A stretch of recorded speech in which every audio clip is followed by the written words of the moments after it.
Okay, so you want to send your child to an elite boarding school. Eton, Andover, Exeter, La Rosie. One of those names that opens doors before your child even walks through them. You've heard the tuition figures and braced yourself. But here's the strange part. The tuition, eye-watering as it is not the real cost. And the real product you're buying isn't the education at all. It's something much harder to put a price on, and much harder to guarantee. By the end of this, you'll understand exactly what these schools cost, what the sticker price leaves out, what a family is actually paying for when they write these checks, and why the most expensive schools on earth give away millions of dollars for free. Let's start with tuition, because that's the number everyone knows. At the top American boarding schools, annual boarding tuition now sits in the range of roughly $69,000 to $77,000 a year. Phillips Exeter Academy charged about $69,500 for boarding students in the 2024-25 year. Its historic rival, Phillips Academy Andover, was higher, in the mid-$70,000s. In the United Kingdom, Eton College, founded in 1440, now costs around £63,000 a year, roughly $80,000, a figure that jumped recently after the UK government removed the VAT exemption that private schools had long enjoyed, adding 20% to the bill overnight. And then there's a whole tier above even that, the Swiss schools.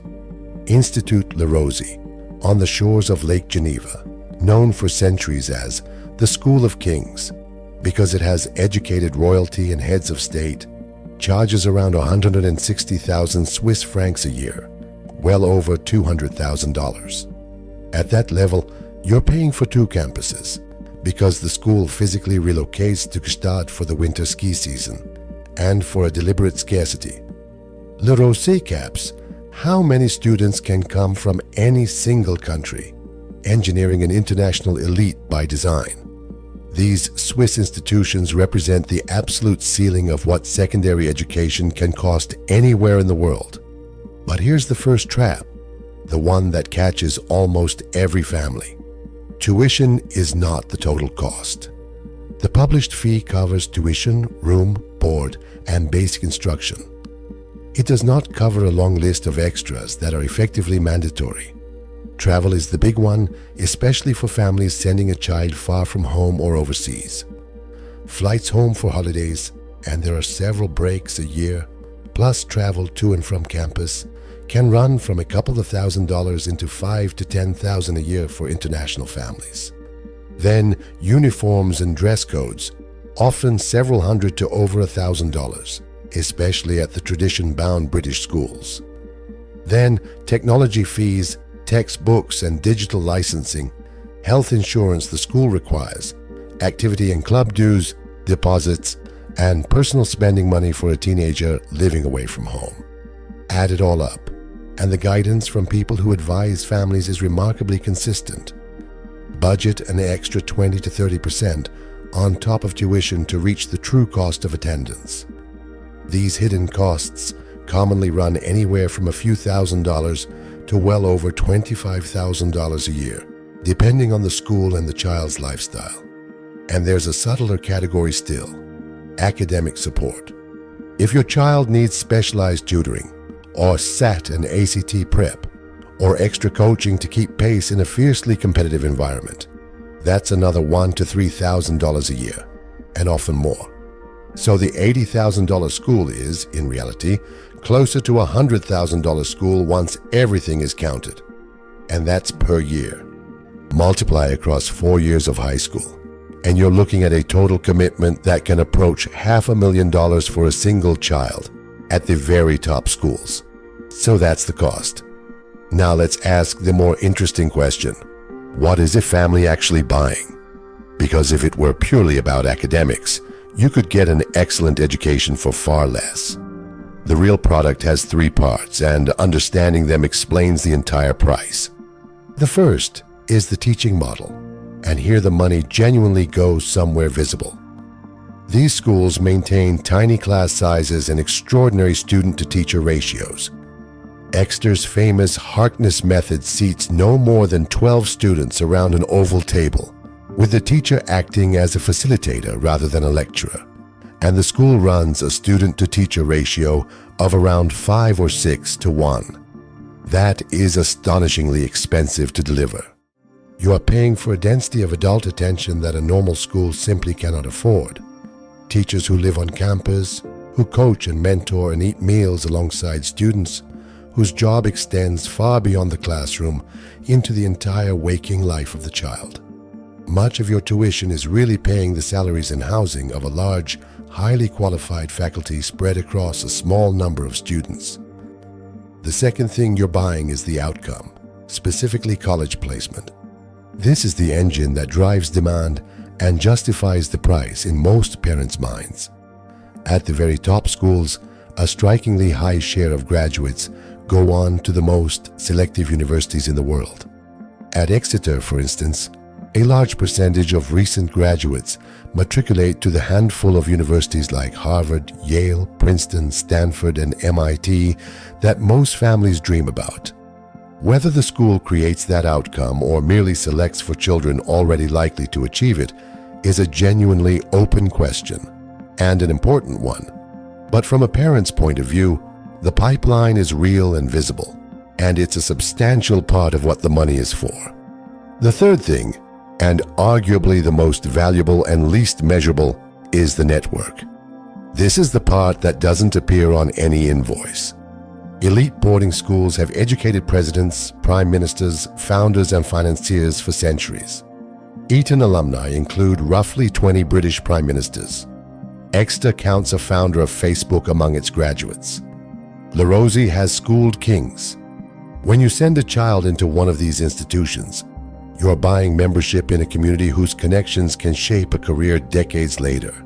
Roommates who become business partners, classmates whose families open doors, an alumni association that functions as a lifelong professional network. That social capital is the real luxury good here, and it is precisely what cannot be bought at any ordinary school for any amount of money. There is a reason these institutions are so old, some founded 5 and 6 centuries ago. The value of a network compounds across generations, and a school that has been quietly connecting the powerful since the 1400s has had a very long time to build a web of influence that a new school, however excellent, simply cannot replicate. You are not just buying into today's cohort, you are buying into a lineage. It is worth pausing on how these three things reinforce each other, because that combination is what the price really reflects. The small classes produce strong students. Strong students win places at elite universities. Those universities feed into the same professional and social circles the alumni network already occupies. Each element makes the others more valuable, and no single one of them, bought separately, would command the same premium. A family paying $80,000 or $100,000 a year is paying for the whole self-reinforcing machine, not any one part of it. Now, here's the twist that surprises almost everyone. The most expensive schools on earth are also, for some families, completely free. This sounds impossible, but it flows directly from how these institutions are funded. The wealthiest American boarding schools sit on enormous endowments. Exeter's endowment is around $1.65 billion. That mountain of invested money generates returns the school uses to subsidize education, and a large share goes to financial aid. Exeter admits students on a need-blind basis, meaning it decides whom to accept without looking at whether they can pay, and it commits to meeting 100% of a family's demonstrated financial need. Starting in the 2025-26 year, Exeter made tuition entirely free for families earning under $125,000 a year, and roughly 45% of its students receive some financial aid, with the average grant for boarders exceeding $56,000. Andover runs a similar model. Even Eton spends over £10 million a year on means-tested bursaries. This creates a strange two-tier reality. For a family paying full freight, the school costs a fortune. But the school is not really funded by those payments alone. It's funded by centuries of accumulated donations and investment returns. The full-paying families are, in effect, helping subsidize the aided ones, and the endowment subsidizes everyone. It means the sticker price and the actual price a given family pays can be wildly different. And it means these schools are often more economically diverse than their reputation suggests. The child of a billionaire and the child of a schoolteacher can sit at the same Harkness table, one paying $80,000, the other paying nothing. So let's put the whole picture together and answer the real question. Is it worth it? Start with the honest math. At a top school, full price plus hidden costs run somewhere around $90,000 to $110,000 a year, or $200,000 plus at the Swiss schools. And across 4 years, that's a commitment that can reach $500,000 for a single child. For that, you get genuinely exceptional teaching, a strong pipeline toward elite universities, and access to a network that can pay dividends for a lifetime. But the caveats are real, and any honest accounting has to include them.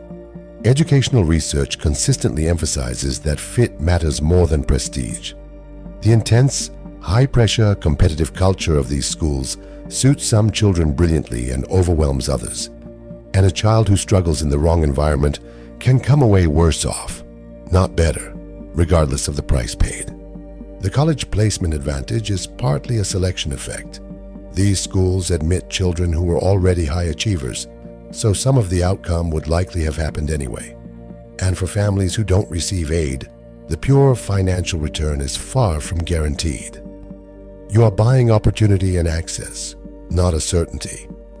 There are excellent, far cheaper paths to a great university and a good life. The clearest way to think about it is this. An elite boarding school is not really selling education, which is available more affordably elsewhere. It is selling a concentrated dose of 3 things that are genuinely hard to buy: intensive adult attention during a child's formative years, proximity to a selective university pipeline, and lifelong membership in an influential network. Whether those things are worth hundreds of thousands of dollars depends entirely on your family's resources, your child's temperament, and how much you believe the network and the name will matter in a world that increasingly asks what a person can do rather than where they went to school at 14. And that is the final, quiet truth beneath the whole enterprise. What these schools are ultimately selling is a head start and a sense of belonging to something rarefied.